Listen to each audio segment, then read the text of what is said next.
Beneath the Layers of Memory. Chapter 1. The Survivor.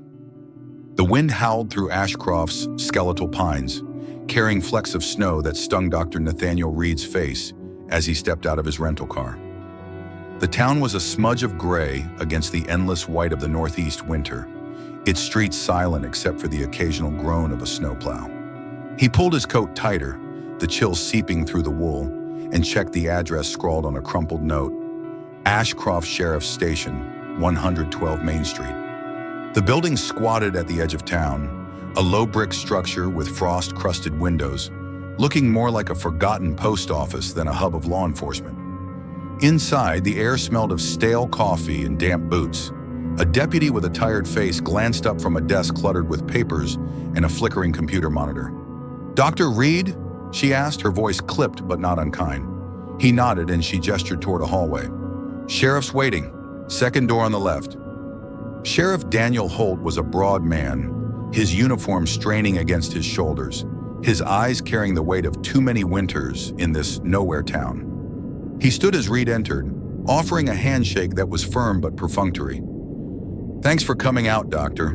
Long drive from Boston." 4 hours in a snowstorm, Reed said, easing into the chair across from Holt's desk. "But I've had worse." Holt didn't smile. "You read the file I sent?"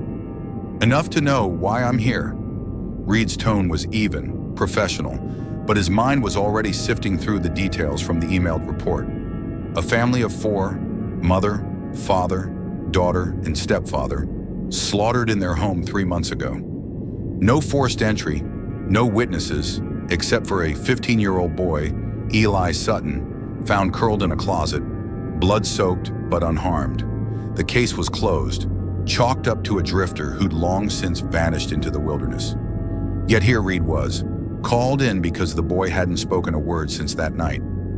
Holt leaned back, his chair creaking. "Eli's with a foster family now. Good people, but they can't get through to him. Kid's a ghost, sits there, stares at nothing. Docs say it's trauma, but we need more than that. We need to know what he saw." Reed's fingers tapped lightly on the armrest. "And you think I can get him to talk? You worked with the FBI, profiled people who make my skin crawl just reading about them." Holt's eyes narrowed. "If anyone can crack the kid open, it's you." Reed didn't respond immediately. He'd left the bureau 2 years ago, burned out from chasing monsters who left no tracks. The last case, a string of murders in Baltimore, a killer who'd vanished into thin air, still gnawed at him, a puzzle with missing pieces. He'd taken this job because it was different. A boy, not a killer. A mind to mend, not a mind to hunt. At least that's what he told himself. "Where is he now?" Reed asked. "Foster home, edge of town. I'll take you there." Holt stood, grabbing a heavy coat from a hook. "But I'll warn you, Doc, this kid, he's not just quiet. It's like he's locked himself in a room no one can find the door to." The foster home was a 2-story house with peeling paint and a sagging porch. The kind of place that looked tired but stubborn, refusing to collapse under the weight of neglect. A woman in her 50s, Mrs. Carver, greeted them at the door. Her eyes were kind but shadowed, as if she'd taken on more than she'd bargained for. "He's upstairs," she said, leading them through a living room cluttered with mismatched furniture and the faint hum of a TV. "Doesn't come down much, barely eats. I tried talking to him, but..." She trailed off, shaking her head. Reed followed her up a narrow staircase, the steps creaking underfoot. At the end of the hall, she stopped at a closed door. "This is his room. I'll leave you to it." Holt stayed back, leaning against the wall. "I'll be out here if you need me." Reed nodded and knocked softly before pushing the door open. The room was small, dim, with a single window letting in a sliver of gray light. Eli Sutton sat on the edge of a twin bed, his thin frame hunched, his hands clasped tightly in his lap. His dark hair fell over his eyes, which were fixed on the floor. He didn't look up as Reed entered. "Eli," Reed kept his voice low, unthreatening. "I'm Dr. Reed. I'm here to talk, if you're okay with that."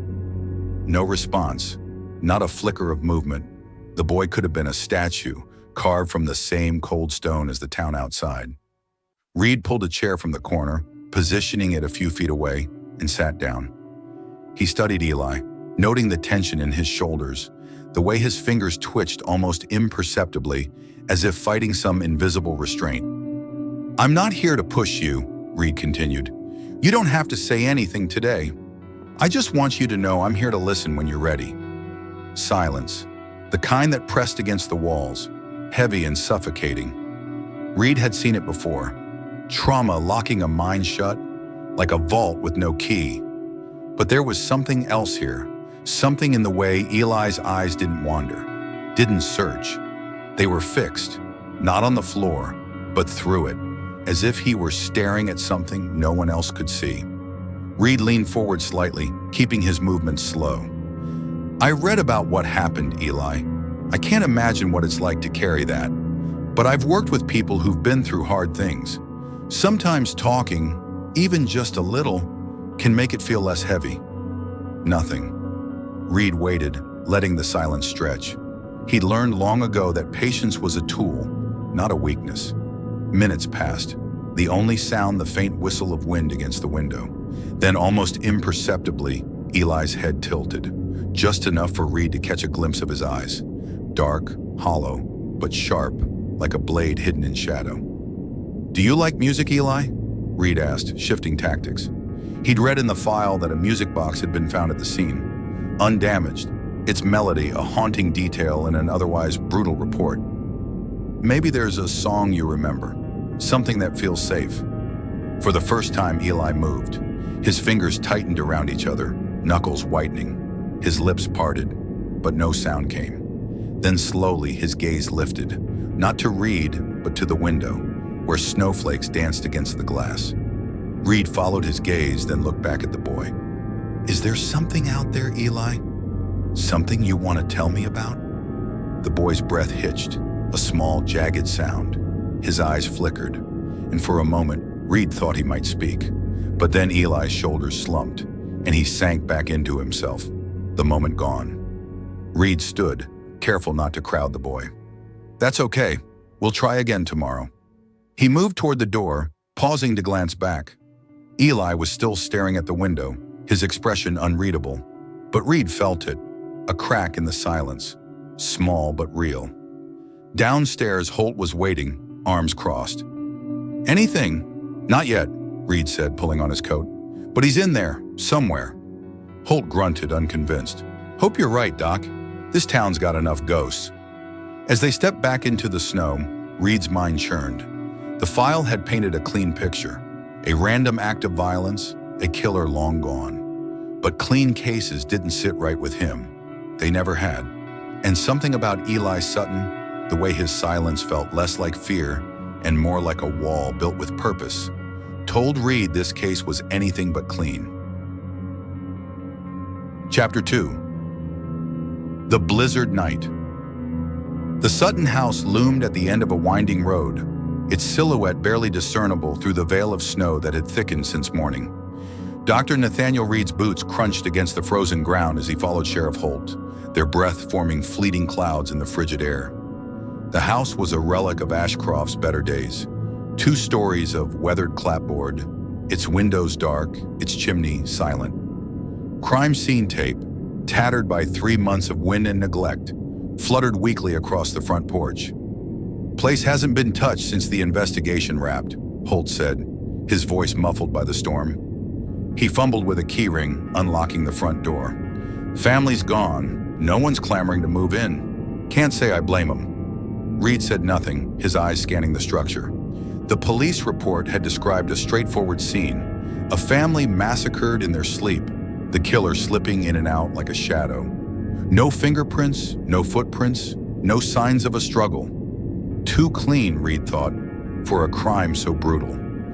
Inside, the air was stale, heavy with the scent of dust and something metallic. Blood, long since dried but lingering in memory. Holt flicked on a flashlight, its beam cutting through the gloom. The living room was frozen in time. A couch with faded cushions, a coffee table cluttered with magazines, a child's drawing pinned to the wall, a stick figure, family under a lopsided sun. Reed's chest tightened. He'd seen too many homes like this, turned into tombs by violence. Upstairs is where it happened, Holt said, leading the way to a narrow staircase. Parents in the master bedroom, daughter in her room. Eli was found in the hall closet. Reed followed, his footsteps deliberate, his mind cataloging details. The stairs creaked, each step echoing in the empty house. At the top, a hallway stretched into darkness, doors branching off to either side. Holt pointed to the first on the right. Master bedroom. The door was ajar, and Reed pushed it open. The room was a snapshot of chaos preserved in stillness. Bed sheets tangled, stained with dark splotches, a bedside lamp overturned, a clock stopped at 2:17 a.m. The report had noted the time of death between midnight and 3 a.m., based on body temperature and lividity. Reed crouched, studying the floor. No scuff marks, no signs of forced entry at the window. The killer had moved with precision, or they'd already been inside. Knives from the kitchen, Holt said as if reading Reed's thoughts. Found them cleaned and back in the drawer. No prints. Reed's brow furrowed. Cleaned and returned? That's not a drifter in a hurry. Holt shrugged, his flashlight beam jittering across the walls. People do strange things when they panic. Or when they plan, Reed countered, standing. He moved to the daughter's room next, the door marked with a faded unicorn sticker.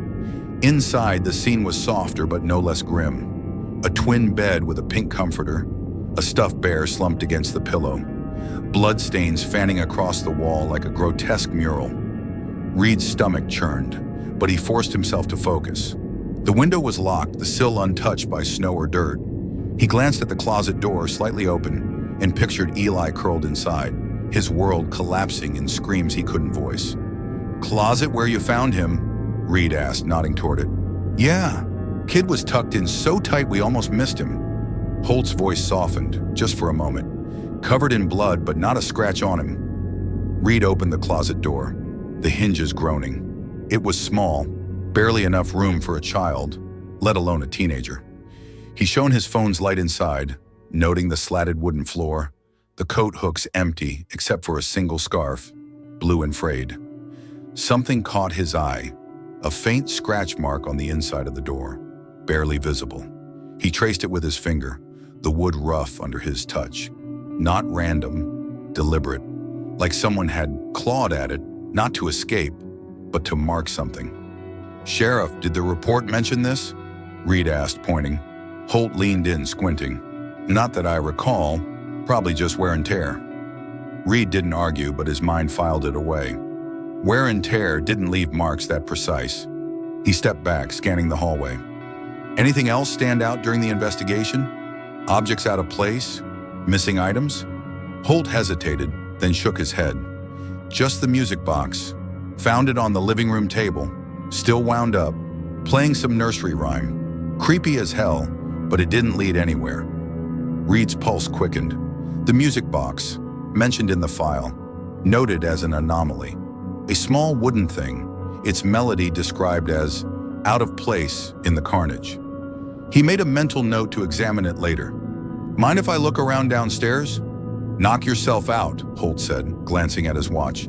I'll wait out front. Storm's getting worse. Alone, Reed descended to the living room, his footsteps echoing in the hollow space. The music box wasn't there, likely stored in evidence, but he studied the table where it had been found. No dust outline, no indication it had been moved in a struggle. He moved to the kitchen, checking the drawer where the knives had been returned. The blades gleamed under his phone's light, too pristine for a house abandoned for months. Someone had been thorough. He circled back to the front door, testing the lock. It was a standard deadbolt, no scratches or signs of tampering. The windows were the same, sealed tight, no forced entry.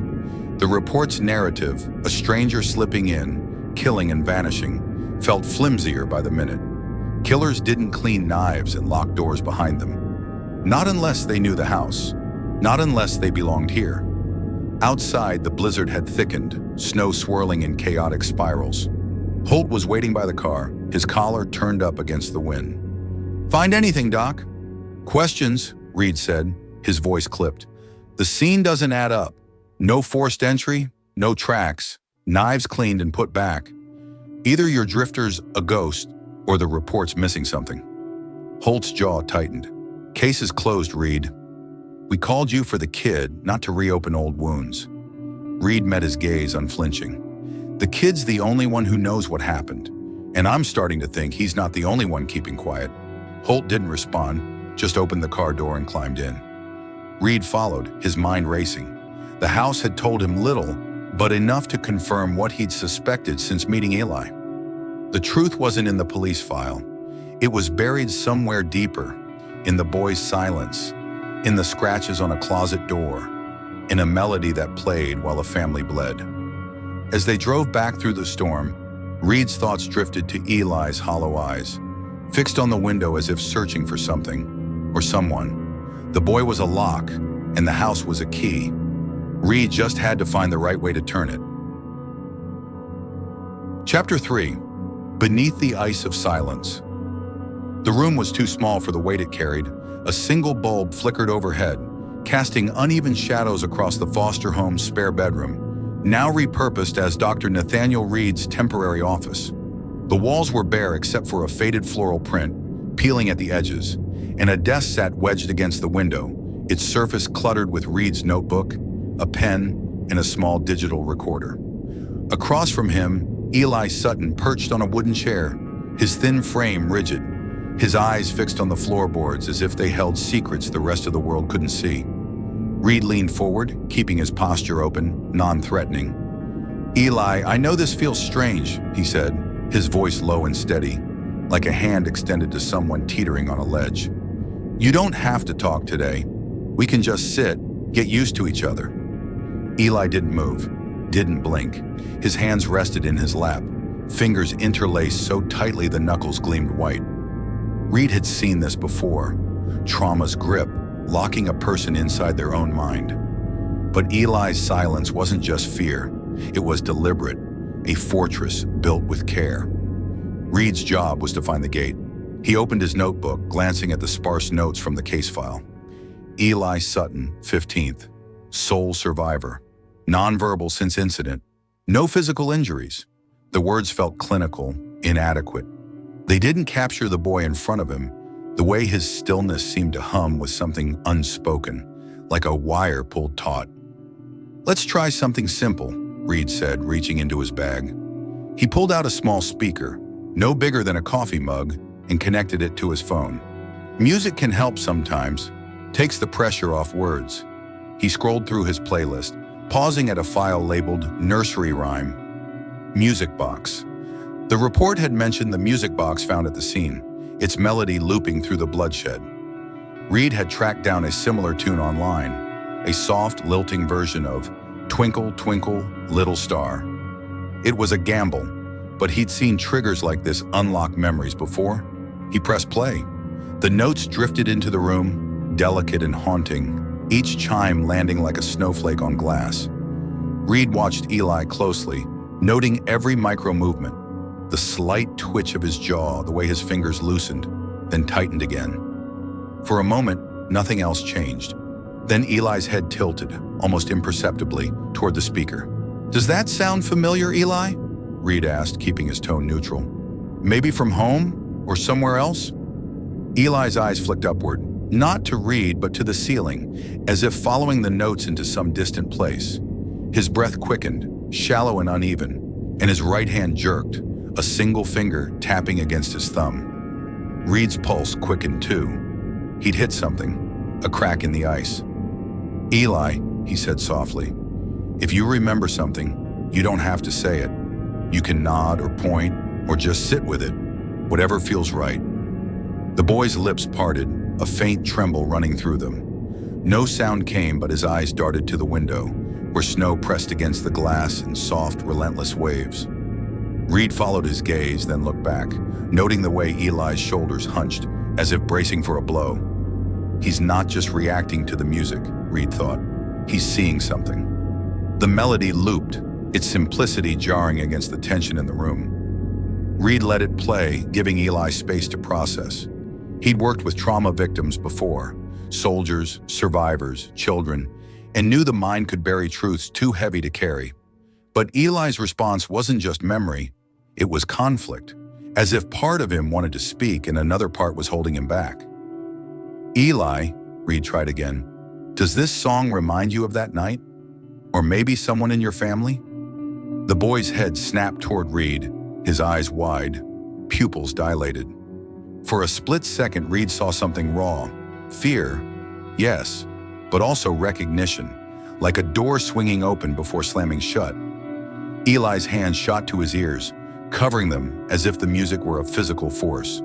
His chair scraped against the floor, a sharp, jarring sound, and he curled inward, knees pulling toward his chest.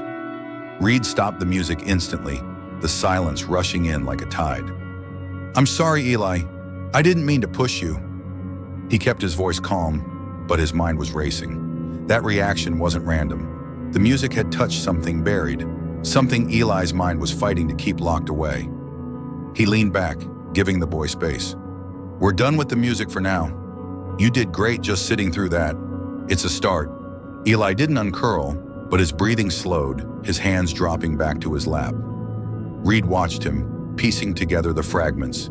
The music box at the scene, Eli's reaction to the melody, the absence of forced entry in the house. The police report had dismissed the music box as irrelevant, a quirk of a chaotic night. But Reed wasn't so sure. Objects like that, small, personal, often held meaning to someone, and Eli's response suggested it wasn't just a decoration. Reed glanced at his recorder, still running, capturing the silence.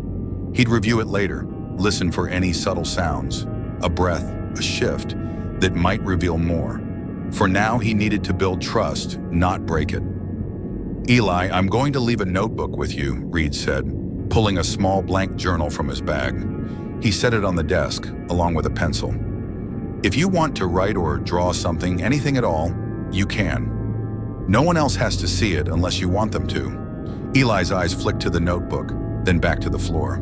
No nod, no acknowledgement, but Reed didn't expect one. He stood, moving slowly to avoid startling the boy. "I'll be back tomorrow. We'll take it one step at a time." As he stepped into the hallway, Mrs. Carver was waiting, her hands twisting a dish towel. "Any progress?" she asked, her voice hopeful but strained. "He's listening," Reed said, offering a small smile. "That's more than we had yesterday." She nodded, but her eyes betrayed doubt. Reed didn't blame her. He felt it too, a gnawing sense that Eli's silence wasn't just trauma, but a shield, protecting something or someone. The music box, the clean knives, the scratch in the closet, they were pieces of a puzzle, and Eli was the key. But keys could be fragile, and Reed knew one wrong move could shatter him. Outside, the snow had thickened, swallowing the world in white. Reed pulled his coat tighter, his thoughts circling back to the melody, its notes echoing in his mind. Twinkle, twinkle, little star. Innocent, yet somehow sinister in this context. He needed to see that music box, to know why it had been playing that night, and why it had cracked Eli's silence, even for a moment. As he climbed into his car, the wind howled, carrying the faint, imagined chime of a nursery rhyme. Reed shivered, not from the cold, but from the certainty that whatever Eli was hiding, it was bigger than a drifter, bigger than Ashcroft, and he was only beginning to scrape the surface. Chapter 4. Fabricated Memories. The room felt smaller today, as if the walls had crept inward overnight. Dr. Nathaniel Reed sat across from Eli Sutton, the same wooden chair creaking under his weight, the same dim light casting shadows that seemed to shift when he wasn't looking. Eli was in his usual spot, perched on the edge of his chair, his hands clasped so tightly they seemed fused. But something was different. His eyes, though still fixed on the floor, flickered with a restless energy, like a storm stirring beneath a frozen lake. Reed opened his notebook, the pages already thick with observations. Eli's reaction to music, March 12th. Twitching fingers, elevated breathing. Possible trigger, music box melody. He'd spent the previous night combing through case notes, cross-referencing the police report with his own findings from the Sutton house. The scratch in the closet, the pristine knives, the music box playing through the carnage. None of it fit the narrative of a random killer. And Eli's silence, Reed was beginning to suspect, wasn't just trauma, it was a lock, and someone had hidden the key. "Eli," Reed began, his voice soft but deliberate. Yesterday, the music seemed to mean something to you. I'd like to try again, but only if you're ready. You can stop me anytime. Just raise your hand, okay? Eli didn't respond, but his shoulders tensed. A subtle shift, Reed noted. He pulled the small speaker from his bag, setting it on the desk. This time, he'd chosen a different approach. No music yet, just words. He learned with other patients that sometimes the absence of a trigger could be as telling as its presence. I've been thinking about your house, Reed continued, watching Eli's face for any reaction. The way everything was left, like time stopped. I wonder if there's something you remember. A sound, a smell, anything that stands out. Eli's fingers twitched, a faint tremor running through them. His eyes stayed on the floor, but Reed saw the slightest tilt of his head, as if listening to something far away.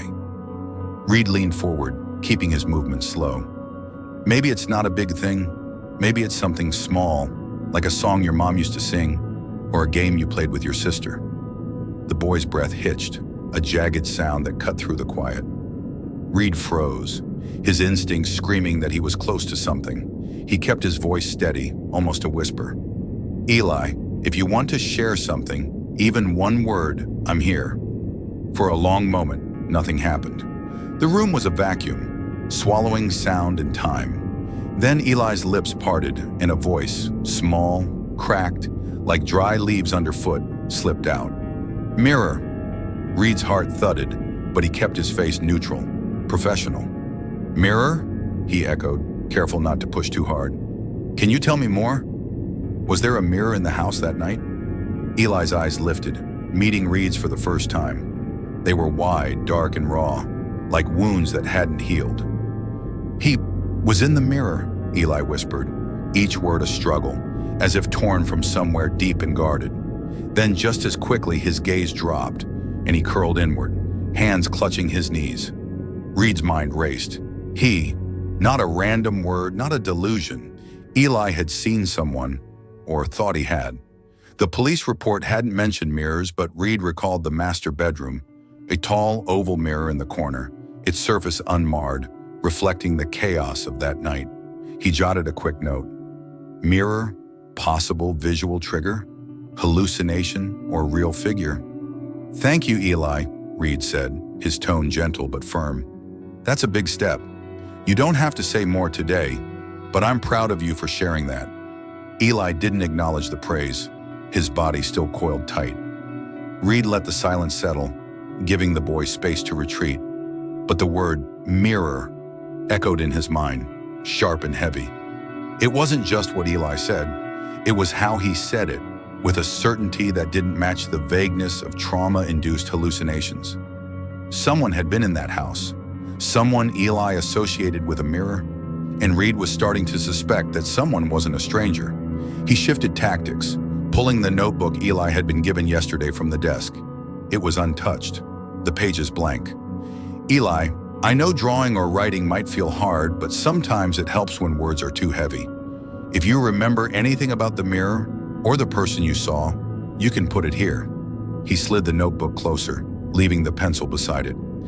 Eli's eyes flicked to the notebook, then away, but Reed caught a flicker of something. Hesitation, maybe fear. He made another mental note. Test notebook for hidden markings later. He'd seen patients hide messages in plain sight, pressing hard enough to leave impressions without ink. I'm going to play the music again, Reed said, watching closely. Just for a moment. If it's too much, raise your hand and I'll stop. He pressed play on the speaker, the soft chimes of Twinkle, Twinkle, Little Star, filling the room once more.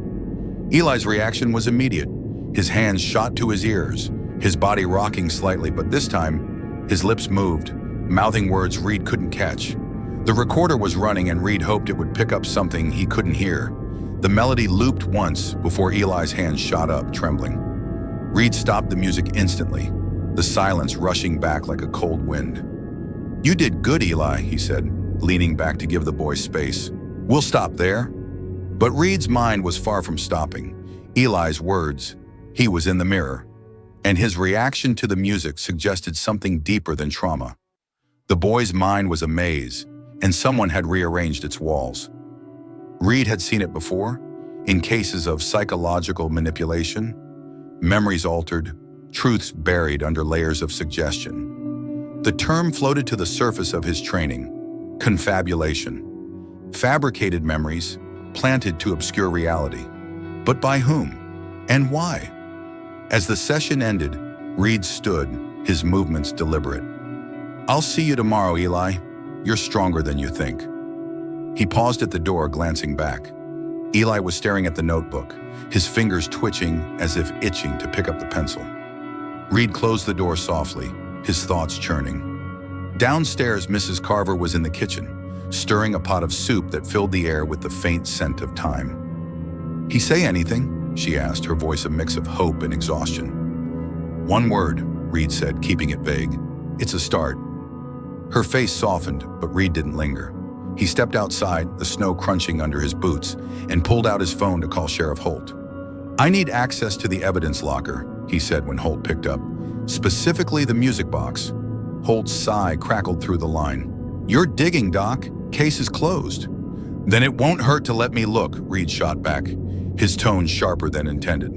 He hung up before Holt could argue, his mind already racing ahead. The mirror, the music box, Eli's fractured words. They were threads in a tapestry someone had tried to unravel. And Reed was certain now, whoever had killed the Suttons hadn't just taken lives.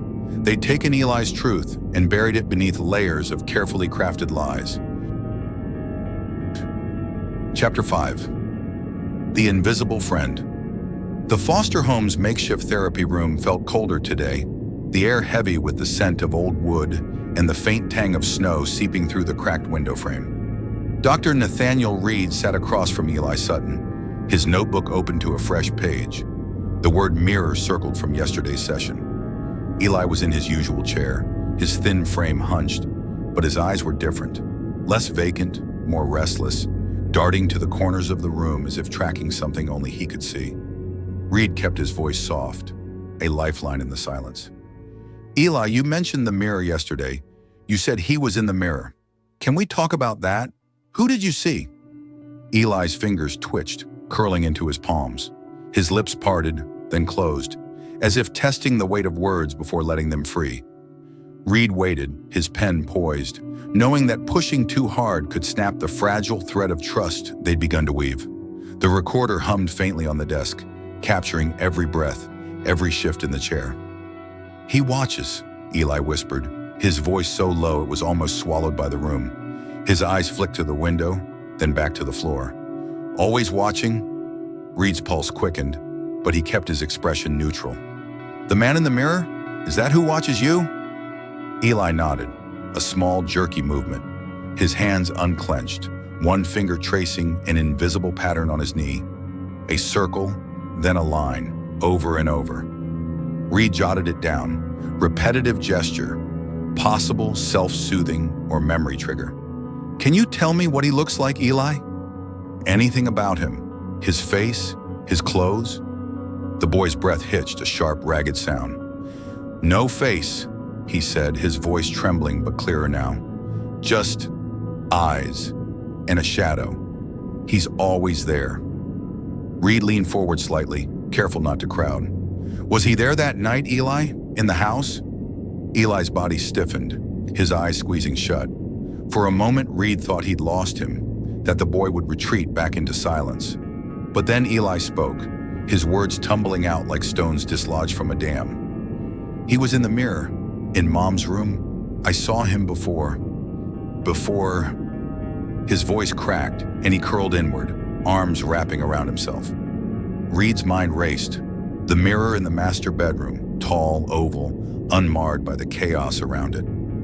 Eli's words painted a picture, but whether it was memory or delusion, Reed couldn't yet tell. He'd seen trauma manifest as vivid hallucinations before, figures born from fear and guilt. But something in Eli's tone, the specificity of Mom's room, felt too grounded for fantasy. "Okay, Eli," Reed said, his voice steady. "You're doing great. If it's too much, we can stop. But if you want to keep going, I'm here. Was the man in the mirror someone you knew?" Eli shook his head, a quick, frantic motion. "Not real," he muttered, "but he was there. He told me to hide. Reed's pen paused. Told me to hide. The phrase sent a chill through him, not just for its content, but for what it implied. If Eli had been instructed to hide, it suggested intent, someone orchestrating the boy's survival. He made a note. Man in mirror, directive figure, real or implanted memory. Did he say anything else, Eli? Anything you can remember? The boy's eyes darted to the notebook on the desk, the one Reed had left for him to draw or write in. He hadn't touched it, as far as Reed could tell, but now Eli reached for it, his movements hesitant. He opened it to a blank page, picked up the pencil, and began to draw, a shaky, uneven shape that looked like a jagged oval with two dark circles inside. Eyes, Reed realized, his stomach tightening. Eli dropped the pencil as if it burned, shoving the notebook away. "That's him," Eli whispered, his voice barely audible. "That's what I saw." Reed studied the drawing, simple but unsettling. The oval could be a mirror, the circle's eyes, but there was no detail, no face, just a void with a gaze. He kept his tone calm. "Thank you, Eli. This helps. Can I keep this to look at later?" Eli nodded, his hands retreating to his lap. Reed slid the notebook into his bag, his mind already dissecting the image. It could be a child's rendering of fear, a projection of trauma. Or it could be something else, a memory, distorted but real, of someone in that house. The session ended soon after, Eli retreating into silence as if exhausted by his own words. Reed thanked him, leaving the notebook and pencil behind in case Eli felt compelled to draw more. As he stepped into the hallway, Mrs. Carver was there, her face a mix of worry and curiosity. "He spoke again," Reed said, preempting her question. "A little more this time. It's progress." Her eyes brightened, but Reed didn't share her optimism. Progress, yes, but toward what? He drove to the sheriff's station, the snow falling in relentless sheets, his thoughts tangled in Eli's words. "He told me to hide." If true, it meant someone had ensured Eli's survival, someone who knew the layout of the house, the rhythm of that night. Sheriff Holt was at his desk, a mug of coffee steaming in his hand. "Heard you got the kid talking," he said, his tone more skeptical than impressed. "Anything useful, or just trauma nonsense?" Reed bristled but kept his voice even. "He mentioned a man in the mirror who told him to hide. Said he saw him in the master bedroom." Holt snorted, leaning back in his chair. "Kid's got PTSD, Doc. Probably saw his own reflection and freaked out. You know how these things go. Mind plays tricks." "Maybe," Reed said, unconvinced. But he was specific, and his reaction wasn't random. "I'd like to see the mirror from the house if it's in evidence." Holt's eyes narrowed. "Mirror's still in the house. Didn't see a reason to haul it out. You think it's important?" "I think everything's important until we know what happened," Reed replied, his tone sharper than intended. "Eli's not just traumatized. Something's holding him back, and I need to know what or who." Holt sighed, rubbing his temples. "You're chasing ghosts, Reed. But fine, I'll get you access to the house again. Just don't expect miracles." Reed nodded, but his mind was already elsewhere, piecing together the fragments. The mirror, the music box, Eli's drawing. The police saw a disturbed kid spinning tales, but Reed saw something else. A boy whose memories had been tampered with, a truth buried under layers of fear and suggestion. The man in the mirror could be a delusion, a metaphor, or worse, a real figure who'd orchestrated the massacre and left Eli as the sole witness, silenced by design. As he stepped back into the snow, Reed's gaze drifted to the horizon, where the Sutton house lay hidden in the storm. He needed to see that mirror, to stand where Eli had stood. Because if there was a man in the mirror, Reed was determined to find him, whether he was flesh and blood or a shadow cast by a broken mind. Chapter 6. The Light Beneath the Basement. The Sutton house stood like a tomb in the fading light, its clapboard walls grayed by snow and time. Dr. Nathaniel Reed parked his rental car a block away, the engine's hum swallowed by the relentless wind. He'd told Sheriff Holt he'd wait for official access, but the lie had come easily. Eli's words, he was in the mirror, and the haunting sketch of eyeless shadows gnawed at him, demanding answers the police weren't giving. The house held secrets, and Reed wasn't patient enough to play by Holt's rules. He approached on foot, his boots sinking into fresh snow, the flashlight in his hand casting a narrow beam across the barren yard. The crime scene tape was gone, replaced by a single "no trespassing" sign nailed to the porch. Reed ignored it, slipping a lockpick from his coat pocket, a skill learned during his FBI days, less for breaking in than for understanding how locks could be undone. The front door yielded with a soft click, and he stepped inside, the air thick with dust and the faint metallic ghost of blood. The living room was as he'd left it, the faded couch, the child's drawing pinned to the wall, the coffee table where the music box had played its eerie tune. Reed moved past it, his flashlight sweeping the space, searching for anything overlooked.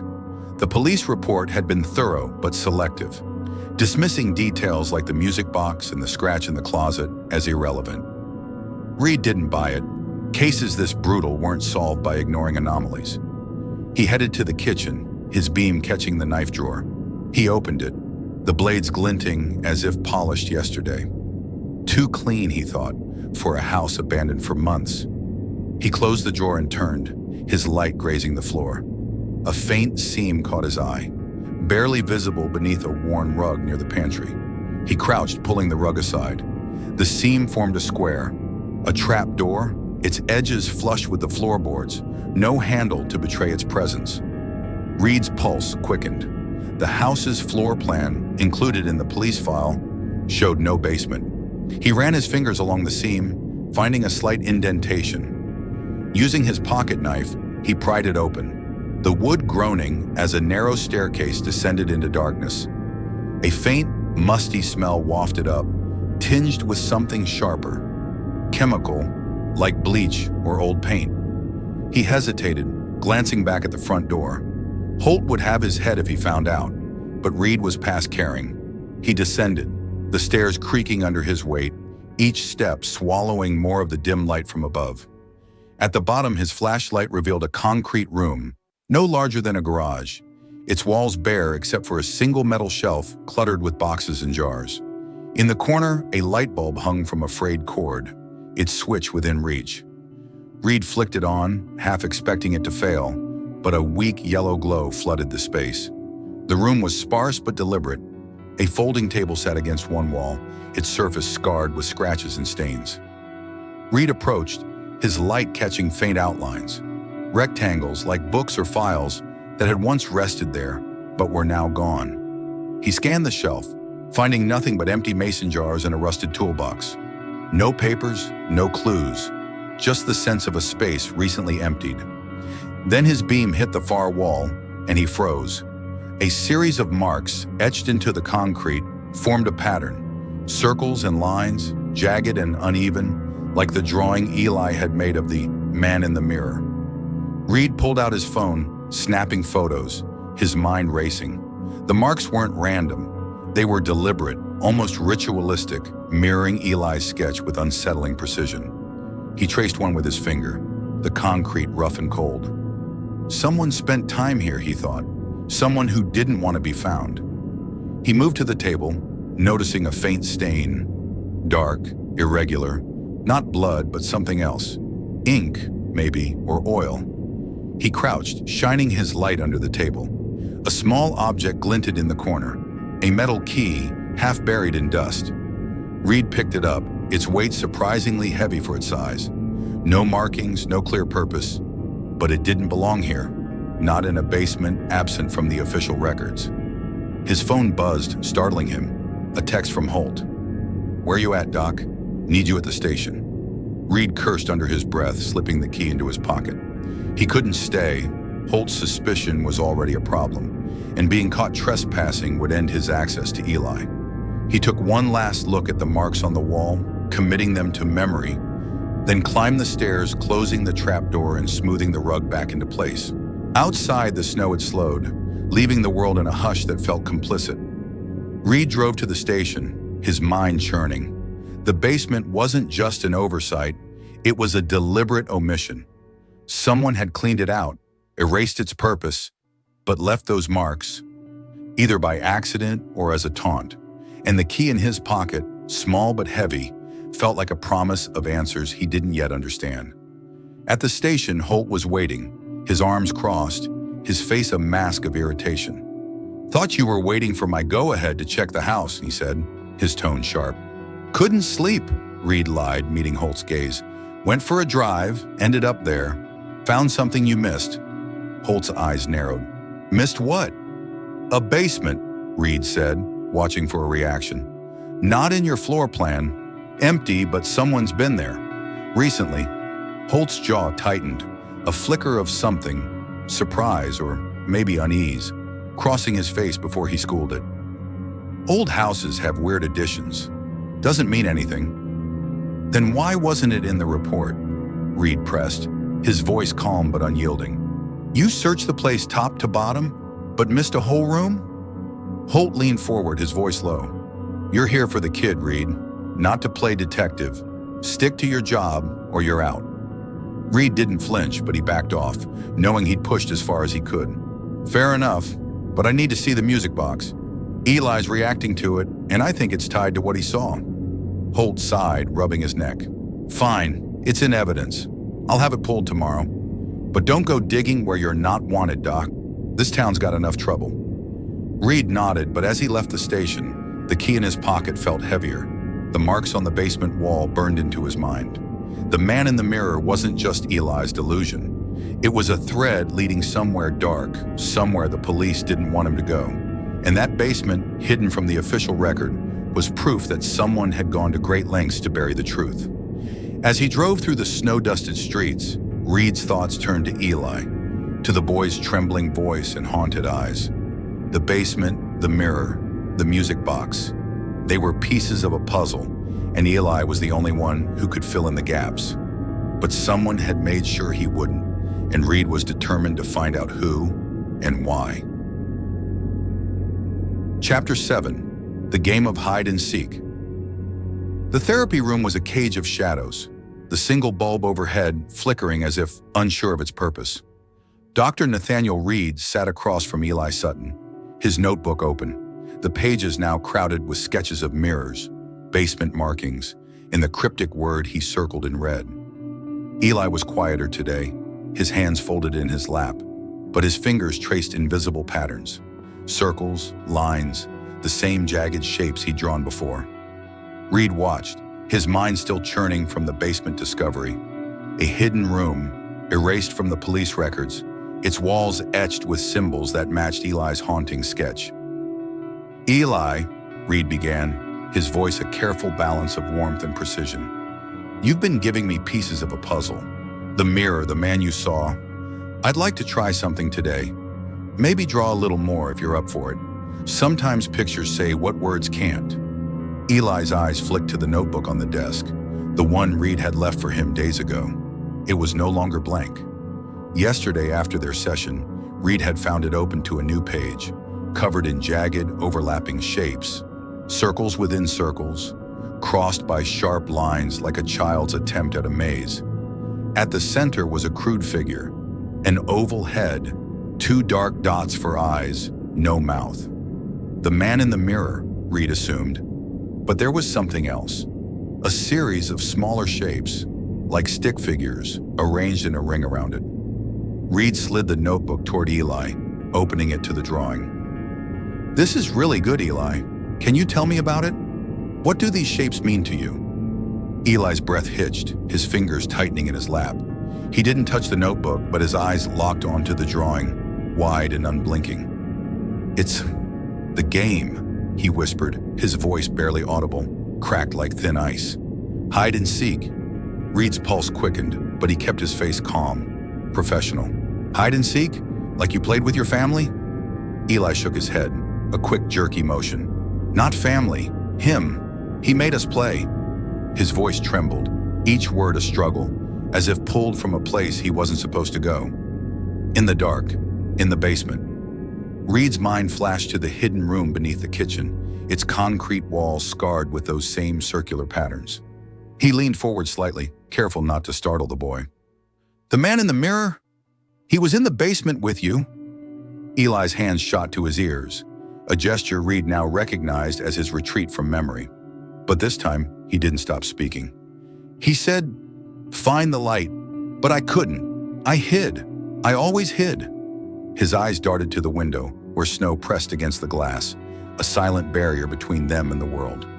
Reed jotted down, "Hide and seek, basement game, ritualistic, linked to symbols." The word ritual stuck in his mind, heavy and unsettling. He'd seen cases with cult-like elements before, patterns, symbols, games designed to control or terrify. Eli's drawing, with its ring of figures and central shadow, felt like more than a child's fear. It felt orchestrated, deliberate, like a ceremony etched into a traumatized mind. "Let's try drawing again," Reed said, sliding a pencil toward Eli. "Maybe show me where you hid or what the light looked like."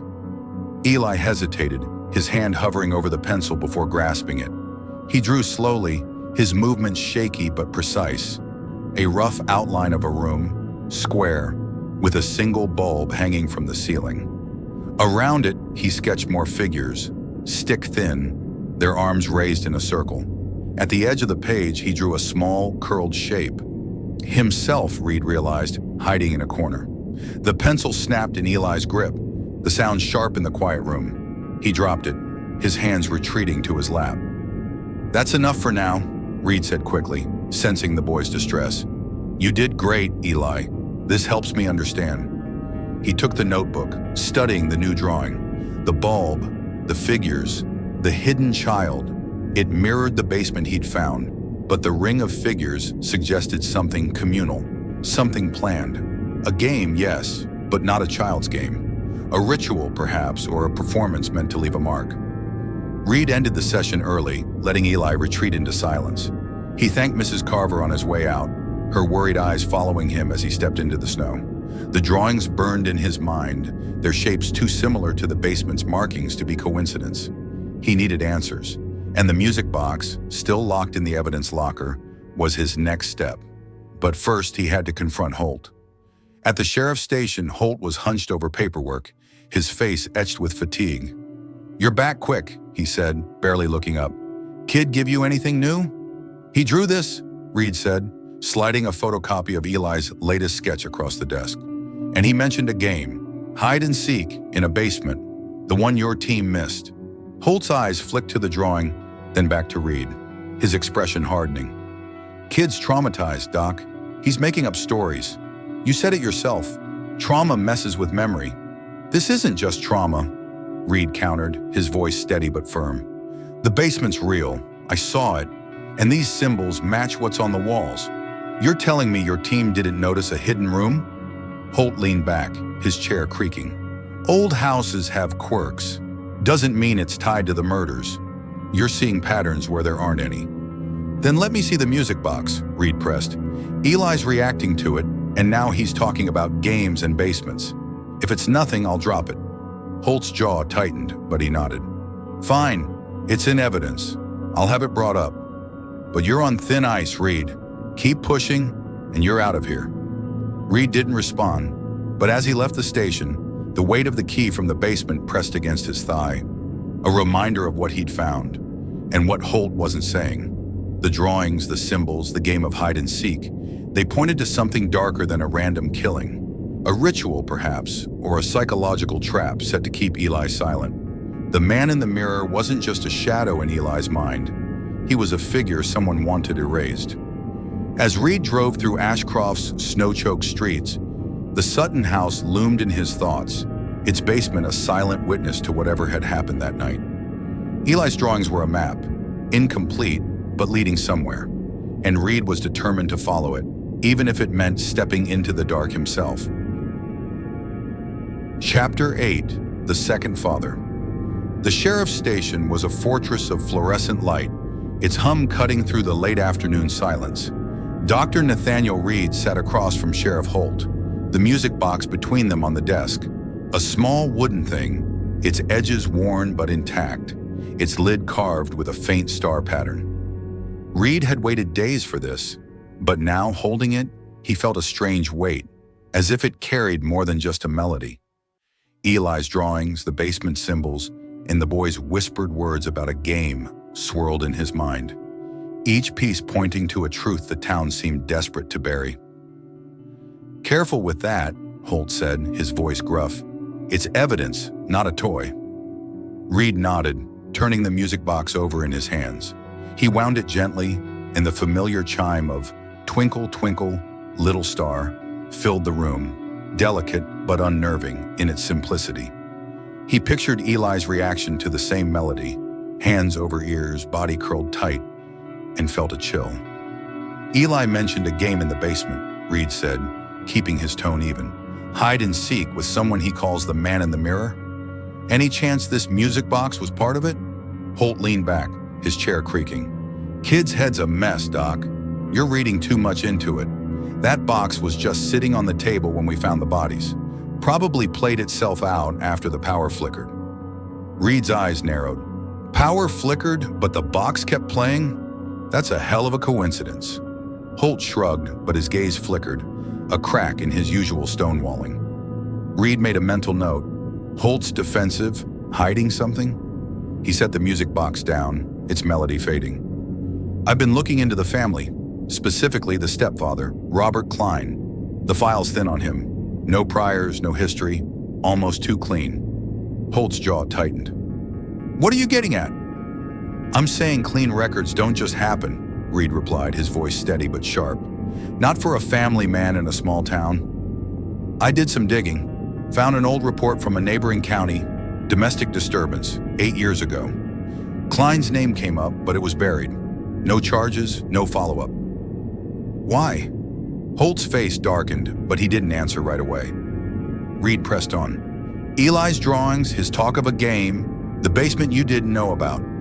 They all point to something deliberate. If Klein had a history of violence, it changes the picture. Maybe he wasn't just a victim." "You're out of line, Reed," Holt snapped, standing. "Klein was a good man. Worked at the mill, kept to himself. That report was nothing. A neighbor's complaint, probably a misunderstanding. You're chasing shadows." "Then let me see the original report," Reed said, unfazed. "If it's nothing, it'll clear things up." Holt hesitated, his hands clenching into fists. "Files that old are archived. Takes time to pull." "Convenient," Reed said, standing to match Holt's posture. "But I'm not here to make things easy. Eli's remembering things. Specific things. If Klein was violent, it could explain why the boy's locked up inside his own head." Holt's eyes bore into Reed's, but he relented, sinking back into his chair. "I'll see what I can find. But don't expect much.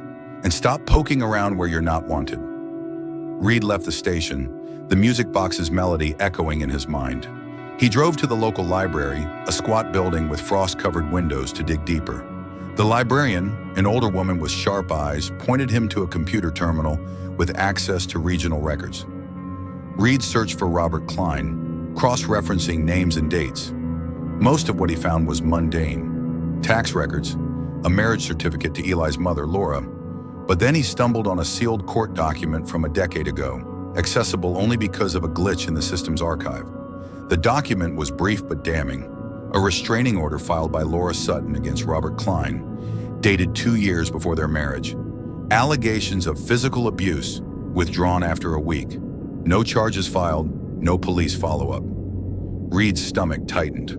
The report had been buried, likely by someone with influence. He printed the page, tucking it into his coat. It wasn't proof, but it was a crack in the facade of Klein's good man image. Back at the Foster home, Reed found Eli in the therapy room, sitting by the window staring at the snow. The notebook was open on the desk, a new drawing scrawled across it, a crude figure with broad shoulders, standing in a doorway, surrounded by those same circular symbols. Reed's breath caught. The figure wasn't the eyeless shadow from before. It was heavier, more human. Klein, perhaps. "Eli," Reed said softly, sitting across from him. "This drawing, it's different. Is this the man in the mirror or someone else?" Eli's eyes flicked to the notebook, then away.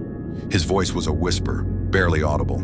He was loud, always loud. "Down there." He pointed to the floor as if the basement were beneath them. "Down where, Eli?" "The basement?" Reed asked, keeping his tone gentle. "Was this man your stepfather?" Eli's hands trembled, but he nodded, a single hesitant motion. He made us go down, said it was safe, but it wasn't. His voice broke, and he curled inward, arms wrapping around himself. Reed's mind raced. Kline in the basement, running a game. Violent history, covered up. He jotted a note. Stepfather, central to ritual, controlled family. You're doing great, Eli, he said, sliding the notebook closer. You want to draw more or tell me what happened down there? I'm here. Eli didn't respond, his eyes fixed on the snow outside. Reed ended the session, leaving the notebook behind. As he stepped into the cold, the printed court document burned in his pocket, alongside the key from the basement. Kline wasn't just a victim, he was a player in whatever had happened that night. And someone, maybe Holt, maybe someone higher, had gone to great lengths to erase his past. Reed drove back to his motel, the snow falling heavier now, blurring the world into a white haze. The music box, the basement, Eli's drawings, they were threads in a web, and Kline was at its center. But why hide his history, and why ensure Eli's silence? Reed's gut told him the answers lay in that basement, in the game Eli feared, and in the man who'd been loud in the dark. As he parked, his phone buzzed, a text from an unknown number. Stop digging, doctor. Some truths stay buried. Reed stared at the screen, his heart pounding. Someone was watching, someone who knew what he was chasing. And for the first time, Reed felt the weight of Ashcroft's silence, not just as resistance, but as a threat. Chapter 9. The Broken Symphony. The evidence room of the Ashcroft Sheriff's Station was a cramped, windowless space, its walls lined with metal shelves stuffed with labeled boxes and plastic bags. Dr. Nathaniel Reed stood at a narrow table, the music box before him, its star-carved lid glinting under the fluorescent light. Sheriff Holt had reluctantly granted access after Reed's insistence, but his warning echoed in Reed's mind.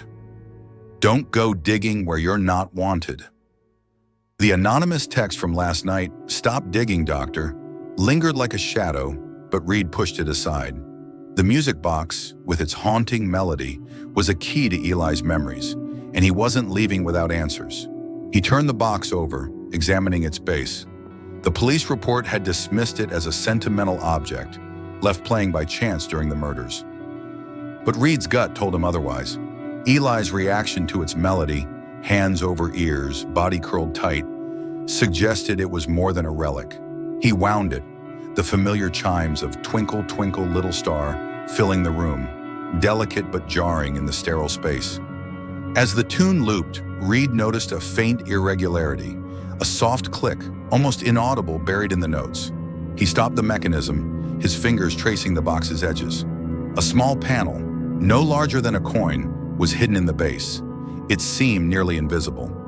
Using a penknife, he pried it open, revealing a tiny compartment.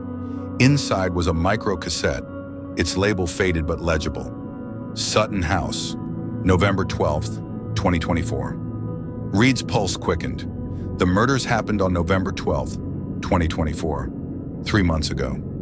The police hadn't mentioned a recording. Holt was across the room, sorting files, his back turned. Reed slipped the cassette into his pocket, careful to keep his movements casual. Anything else in here from the house I should see? He asked, his voice steady. Holt glanced over, his eyes narrowing. Just what's logged. You got the box. That's what you wanted. Reed nodded, closing the music box and handing it back to the deputy at the desk. He left the station, the cassette a heavy secret against his thigh, alongside the key from the basement. The snow outside had slowed to a fine dust, settling on Ashcroft's quiet streets like ash. Reed drove to his motel, his mind racing. A recording, hidden in a music box, overlooked or ignored by the police. It was another crack in the official narrative, another sign that someone wanted this case to stay buried. In his room, Reed dug through his bag for a portable cassette player, a relic from his FBI days. The device whirred as he inserted the tape, its age betraying it with a faint hiss. The music box's melody played, clear but tinny, looping through Twinkle, Twinkle as expected. But at the 47-second mark, the notes were interrupted by a sound, A scream, raw and guttural, followed by a muffled thud. Reed froze, his breath catching. The scream wasn't just fear, it was agony cut short as if silenced. The tape continued, the melody resuming, unbroken, as if nothing had happened. He rewound and played it again, noting the timestamp, 2:43 a.m. The police report pinned the time of death between midnight and 3 a.m., based on body temperature and lividity. But this scream, captured on tape, was precise. Too precise to fit the vague window Holt's team had provided. Reed jotted in his notebook, "Scream at 2:43 a.m. Victim or killer. Discrepancy in timeline." He played the tape a third time, straining to hear any other sounds. Voices, footsteps, but the melody drowned out everything else, its cheerfulness a grotesque mask over the horror. Reed leaned back, rubbing his eyes. The scream could belong to Laura, Robert, or their daughter Emily, or it could be someone else, someone who wasn't supposed to be there. He thought of Eli, curled in the closet, blood-soaked but unharmed. Had he heard the scream? Had he seen who made it? The man in the mirror? The basement game? The hidden recording? All pointed to a truth the police had either missed or concealed. He needed to talk to Eli to see if the scream triggered anything. But first he called the station, asking for Holt. "Found something in the evidence log," Reed lied, keeping his tone neutral. "The music box had a recording slot. Any tapes logged from it?" Holt's voice crackled through the phone, guarded. "No tapes. Box was empty when we bagged it." "You sure you're not imagining things, Doc?" Reed's grip tightened on the phone. "I'm sure. I'll check with Eli tomorrow. See if it jogs anything." Holt grunted. "Careful, Reed. You're stirring up trouble." Reed hung up, the thread in Holt's words echoing the anonymous text. Someone didn't want him digging, and the cassette in his pocket was proof he was getting close. He locked it in the motel safe alongside the basement key and copies of Eli's drawings. The symbols, the scream, the stepfather's buried history. They were pieces of a puzzle, and Eli was the only one who could connect them. The next morning, Reed arrived at the foster home early, the cassette player hidden in his bag. Eli was in the therapy room, sitting by the window, his eyes fixed on the snow-dusted pines. The notebook lay open on the desk, a new drawing scrawled across it. A jagged circle, like the ones in the basement, with a single word written inside. "Listen." "Eli," Reed said softly, sitting across from him, "you wrote 'listen.' Is there something you want me to hear?" Eli's fingers twitched, tracing the edge of the desk. His voice was a whisper, fragile but deliberate. "The song, it's wrong." Reed's heart thudded. He pulled out the cassette player, keeping his movements slow. "I found something in the music box, Eli. A tape. I'm going to play a little of it, but if it's too much, raise your hand and I'll stop." Eli's eyes widened, but he didn't move. Reed pressed play, the familiar melody filling the room. At the 47-second mark, the scream cut through, sharp and raw. Eli's body went rigid, his hands flying to his ears, but his eyes locked onto Reed's, wide with recognition. "Her," he whispered, his voice breaking. "That's her." "Who, Eli?" Reed asked, stopping the tape. "Your mom? Emily?" Eli shook his head, tears welling. "Not them, her, the other one." Reed's breath caught. The other one. The police report listed 4 victims: Laura, Robert, Emily, and Robert's brother, visiting that night. No mention of another woman. He jotted a note. "Unknown female. Scream on tape. Connected to man in mirror? Can you tell me more, Eli?" Who was she? But Eli was gone, curled into himself, his silence a wall once more. Reed ended the session, his mind racing. A 5th person, unaccounted for, whose scream was captured in a hidden recording.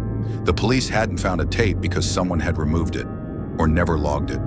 And Eli's words, "the other one," suggested a presence in the house that night. Someone the official story had erased. As Reed left the foster home, the snow fell heavier, cloaking Ashcroft in silence. The cassette, the basement, Eli's drawings, they were threads in a web, and someone was working hard to keep it hidden. Reed's phone buzzed as he reached his car, another text from an unknown number. "You heard too much. Stop. He stared at the screen, his resolve hardening. Whoever was watching him knew about the tape, and that meant they knew the truth about the night the Suttons died. Chapter 10. The Lost Symbols. The motel room was a cocoon of dim light and stale air, its single lamp casting long shadows across Dr. Nathaniel Reed's notes.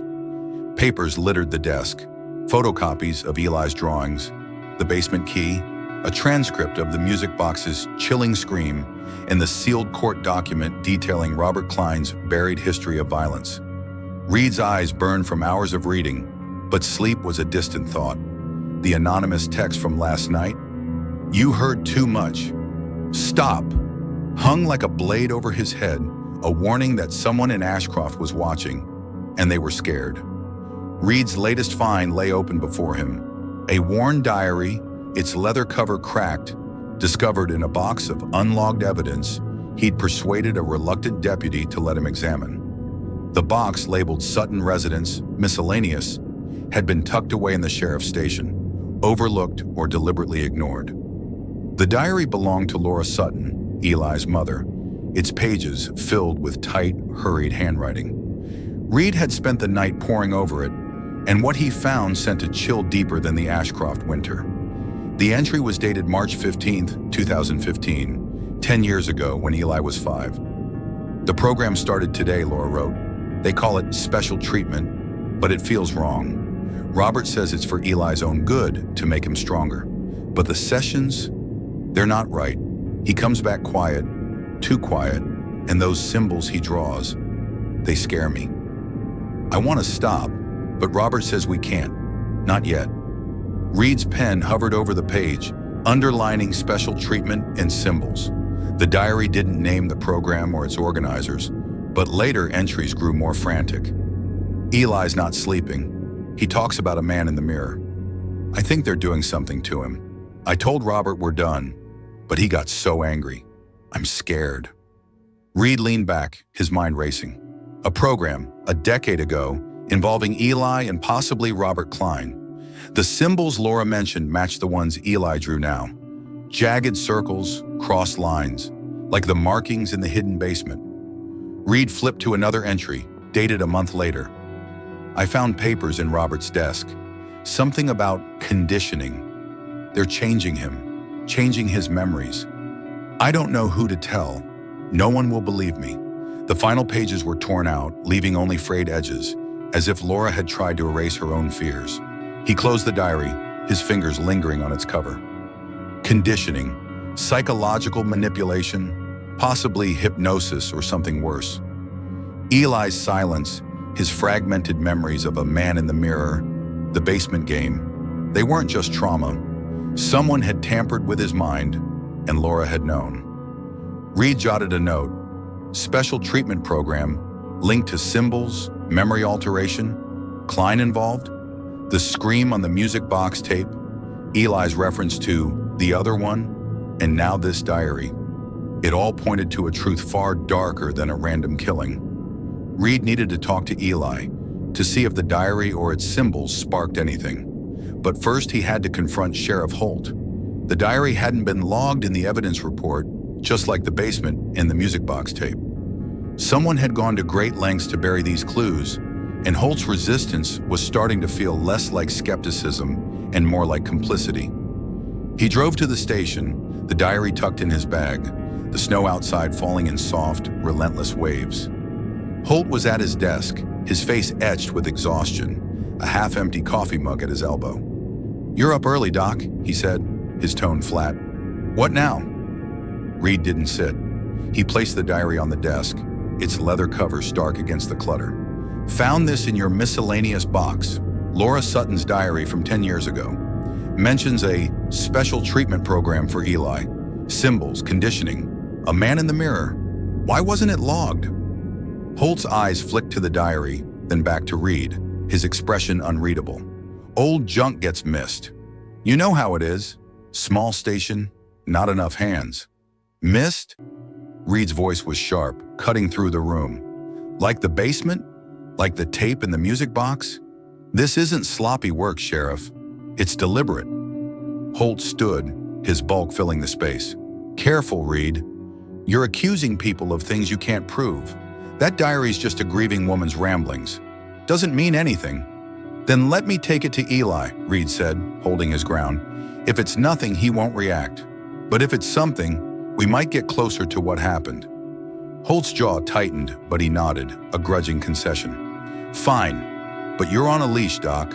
One wrong move, and you're done here. Reed left the station, the diary's weight heavier than the snow piling up outside.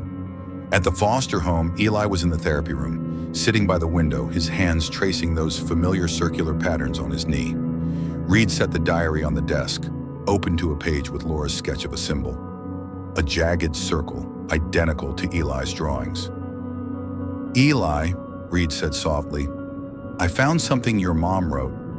She mentioned a program, something you were part of when you were little, and symbols, like the ones you draw. Does this look familiar? Eli's eyes locked onto the diary, his breath quickening. His fingers stopped moving, then reached out, trembling, to touch the page. Mom, he whispered, his voice raw. She drew it. She saw him too. Saw who, Eli? Reed asked, leaning forward.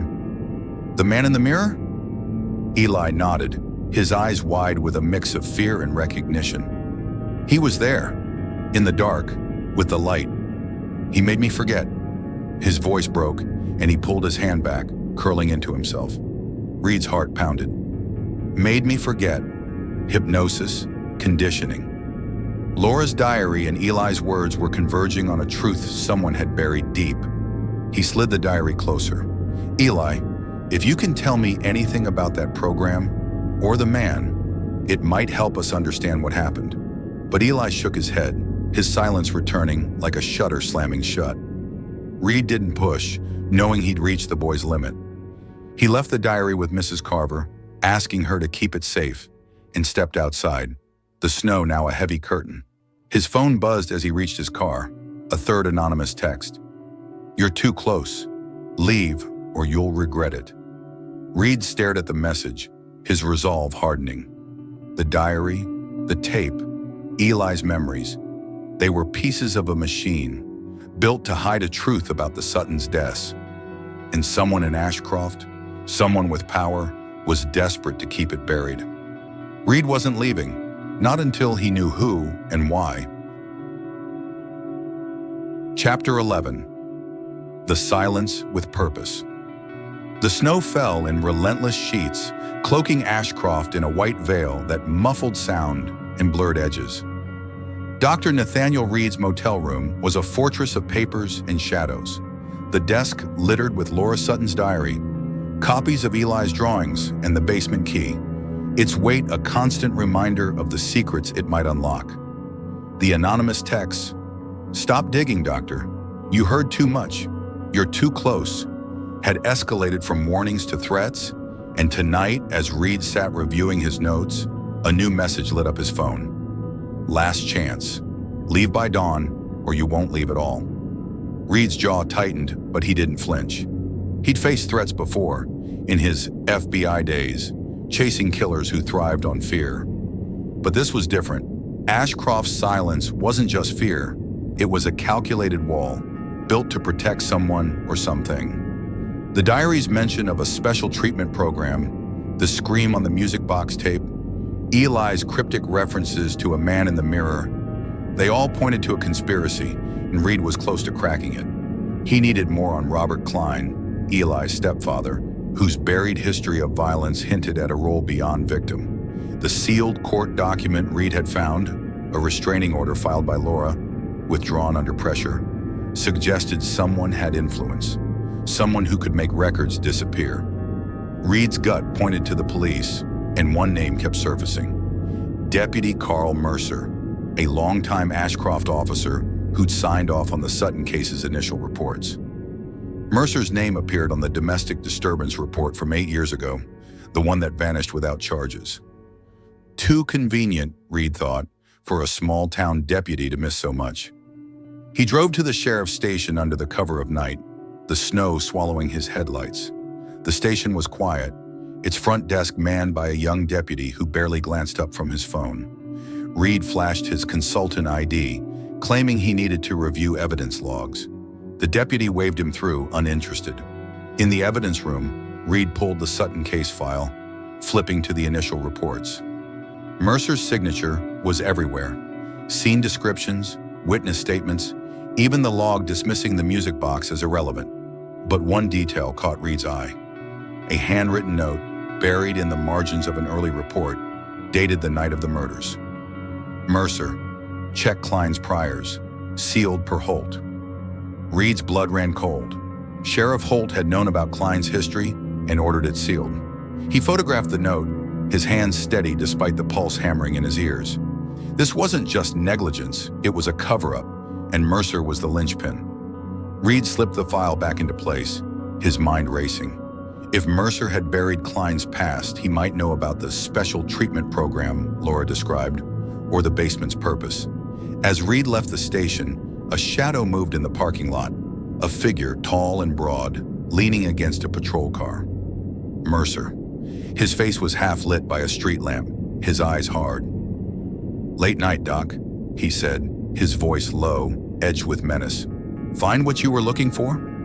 Reed kept his tone neutral, his hand in his pocket gripping the basement key. "Just tying up loose ends. You signed off on the Sutton case. Anything you want to add?" Mercer's lips curled, not quite a smile. "You're a long way from Boston, Reed. Small towns have their own rules. Best you learn that." "Is that why Klein's record was sealed?" Reed asked, taking a calculated risk. "Domestic abuse? Swept under the rug. Your signature was on it." Mercer's eyes narrowed, his hand resting on his holster. "You're digging in the wrong dirt, Doc. Walk away or you'll end up like the Suttons. Another sad story no one remembers." The threat hung in the air, as cold as the snow settling around them. Reed held Mercer's gaze, his voice steady. "I'm not walking away. Not until Eli gets to tell his story."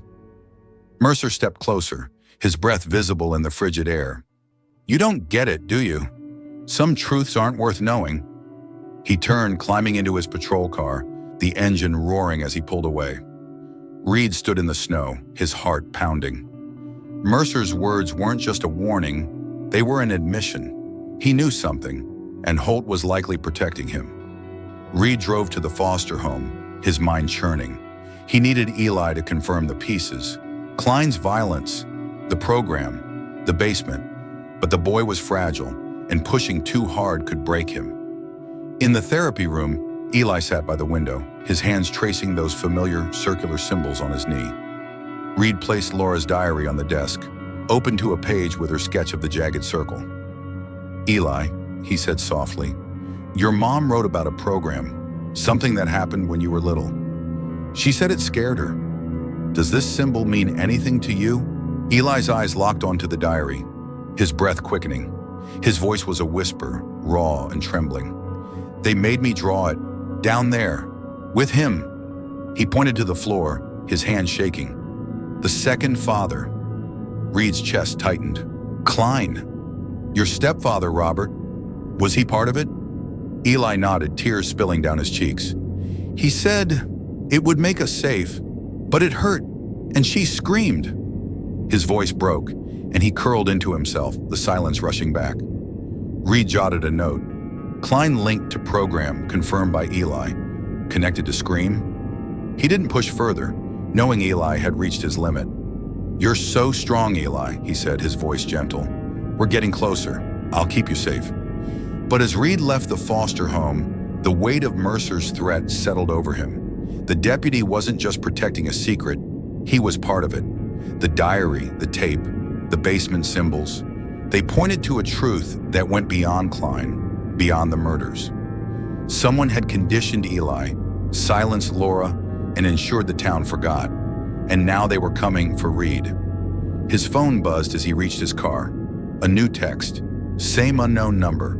"You were warned." Attached was a photo of Reed at the station, taken from the shadows of the parking lot. Mercer, or someone working with him. Reed's grip tightened on the wheel, his resolve hardening. He was close, too close to stop now. The truth was in Eli's memories, and Reed would tear through Ashcroft's silence to find it. Chapter 12. Return to the final memory. The therapy room was a crucible, its walls pressing inward with the weight of unspoken truths. Dr. Nathaniel Reed sat across from Eli Sutton, the boy's thin frame hunched in the wooden chair, his eyes fixed on the floor as if it held the answers he feared. Laura's diary lay open on the desk, its pages marked with symbols that mirrored Eli's drawings. Jagged circles, crossed lines, a map of a mind manipulated, the music box tape, the basement key, the threatening texts, and Deputy Mercer's veiled menace all converged here, in this moment, where Reed knew the truth was buried in Eli's silence. "Eli," Reed said, his voice a lifeline in the quiet, "we're close to understanding what happened. Your mom's diary, the symbols, the man in the mirror, they're all pieces of what you saw that night.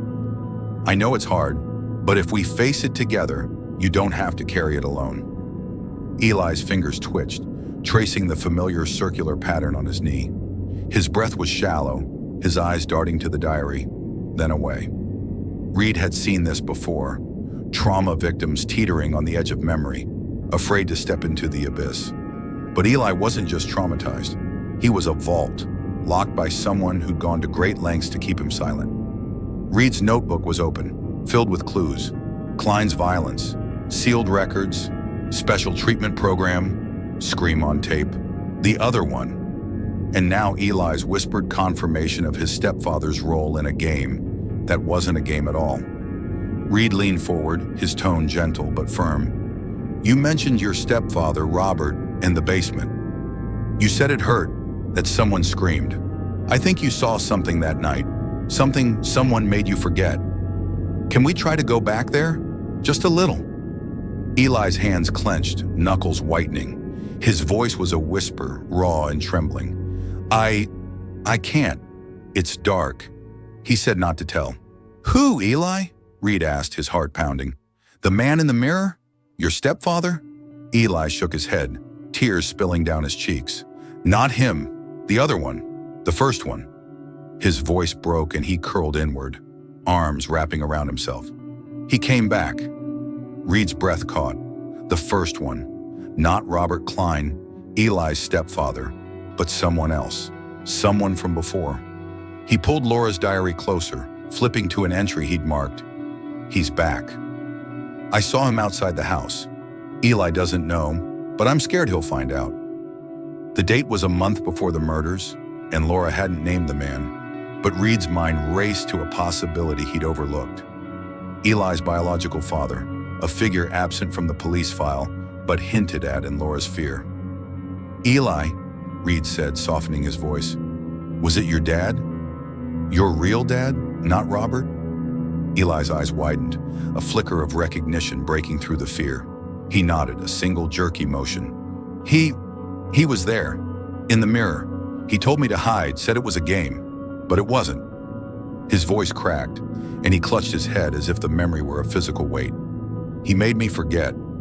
Said I'd be safe if I didn't tell." Reed's mind raced, piecing together the fragments. Hypnosis, conditioning, the special treatment program Laura had feared. Started when Eli was 5, likely orchestrated by someone with access to the boy. The scream on the tape, the other one Eli mentioned, a woman unaccounted for in the police report, and now the biological father, a ghost from the past who'd returned to destroy his family. Reed jotted a note. Biofather, killer, used hypnosis to silence Eli, connected to program? "Let's try something," Reed said, pulling the cassette player from his bag. "I'm going to play the tape again, just a little. It might help you remember. If it's too much, raise your hand and I'll stop." Eli's body tensed, but he didn't protest. Reed pressed play, the chime of "Twinkle, Twinkle, Little Star" filling the room, followed by the scream at 47 seconds. Raw, guttural, a sound of pure terror. Eli's hands flew to his ears, but his eyes stayed on Reed, wide and pleading. "Her," he whispered. "She was there. He heard her first." "Who was she, Eli?" Reed asked, stopping the tape. "The woman who screamed?" Eli's voice was barely audible, a thread unraveling. "Aunt Clara, she came to help. Mom called her. His tears fell faster now, his body shaking. He made me watch. Said it was my fault. Reed's heart clenched. Clara, Laura's sister, wasn't listed in the police report. Another omission, another truth buried. He leaned closer, his voice steady despite the storm in his chest. It wasn't your fault, Eli. None of it. He used you, made you forget to protect himself. But you're remembering now, and that's strength. Eli's sobs broke free, raw and wrenching, as if the memories were tearing him apart. Reed guided him through breathing exercises, helping him calm, but the truth was clear. Eli's biological father, likely estranged and erased from records, had returned to the Sutton house that night. He'd killed Laura, Robert, Emily, and Clara, and used hypnotic conditioning, started years ago in the program, to implant false memories in Eli, ensuring his silence. The basement, the symbols, the music box, they were tools of control, a ritual to break a boy's mind. Reed ended the session, promising Eli they'd talk again tomorrow. He drove to the sheriff's station, the diary and tape in his bag. His resolve hardened. Sheriff Holt was at his desk, his face a mask of fatigue. Reed didn't sit. Eli remembered, he said, his voice cutting through the room. His biological father was the killer, not a drifter. He hypnotized Eli to forget, starting with a program 10 years ago.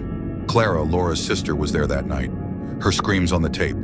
Your report left her out. Holt's eyes darkened, but he didn't deny it. You're in over your head, Reed. You don't know what you're stirring up. I know enough, Reed shot back. Deputy Mercer buried Klein's history, and you signed off on it. Someone covered for Eli's father, erased Clara from the record. Why? Holt stood, his bulk filling the space. You think you've got it all figured out? This town's got secrets older than you. Walk away or you'll end up like Clara. Gone, with no one to care. Reed held his ground, the threat only fueling him. I'm taking this to the state police. Eli deserves the truth, and so do the dead. He left the station, the snow swirling around him, his phone silent but heavy with the weight of past threats. At the foster home, he gave Mrs. Carver a copy of his findings, urging her to keep Eli safe. But as he drove through Ashcroft's silent streets, he knew the truth would come at a cost. The town didn't want to hear it. Holt, Mercer, whoever else was complicit. They'd built a wall of silence to protect a killer. Eli's father was out there, a shadow who'd slipped away, leaving a boy to carry his sins. Reed parked at his motel, his eyes scanning the darkness for watchers. The final memory was out, but the fight wasn't over. Eli was free, his truth reclaimed, but Ashcroft's secrets ran deeper, and Reed knew he'd have to face them, alone if necessary, to ensure no one else was buried beneath their weight.